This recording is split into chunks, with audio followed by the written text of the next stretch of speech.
Assalamualaikum warahmatullahi wabarakatuh. Baik, saya di sini akan menjelaskan Sadu Az-Zariyah.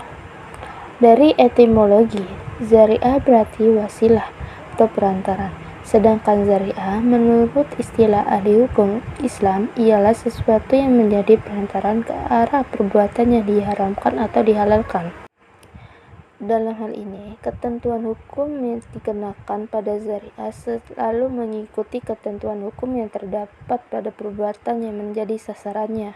Jelasnya, perbuatan yang membawa ke arah mubah adalah mubah, perbuatan yang membawa ke arah haram adalah haram, dan perbuatan yang menjadi perantaran atas terlaksananya perbuatan wajib adalah wajib.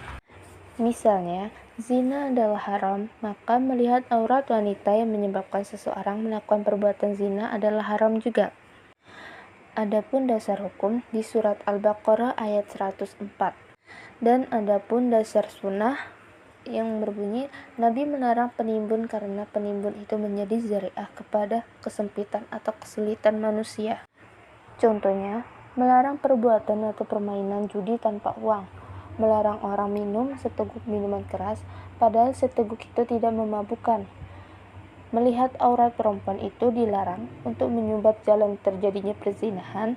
Larangan ini semacam untuk menutup jalan agar jangan sampai muncul atau bertambahnya penjudi, pemabuk, dan pezina. Adapun menurut Imam Asy-Syatibi ada 4 jenis, yaitu yang pertama, perbuatan yang dilakukan tersebut membawa kemafsadatan yang pastinya, misalnya menggali sumur di depan rumah orang lain pada waktu malam dan menyebabkan pemilik rumah jatuh ke dalam sumur tersebut, maka dikenaikan hukum karena melakukan perbuatan dengan sengaja. Dan yang kedua, perbuatan yang boleh dilakukan karena jarang mengandung kemafsadatan. Contohnya, menjual makanan yang tidak mengandung kemafsadatan. Dan yang ketiga, perbuatan yang dilakukan kemungkinan besar akan membawa kemafsadatan, misalnya menjual senjata kepada musuh. Dan yang keempat, perbuatan yang pada dasarnya boleh dilakukan karena mengandung kemaslahatan, tetapi kemungkinan terjadi kemafsadatan. Seperti bai al-ajal, yaitu jual beli dengan harga lebih tinggi daripada harga asal karena tidak kontak. Dan adapun menurut Ibnu Qayyim al-Jauziyah ada 2 jenis, yaitu yang pertama, perbuatan yang membawa kepada suatu kemaslahatan, seperti meminum minuman keras yang mengakibatkan mabuk, sedangkan mabuk adalah hukumnya haram atau mafsadat.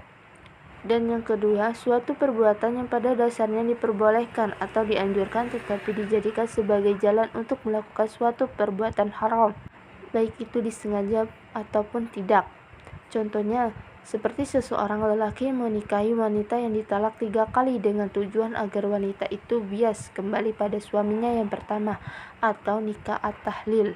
Dan ulama Malikiyah dan ulama Hanabilah menyatakan bahwa Sad Az-Zariyah dapat diterima sebagai salah satu dalil dalam menetapkan hukum syariah dengan alasan pada surat Al-An'am ayat 108.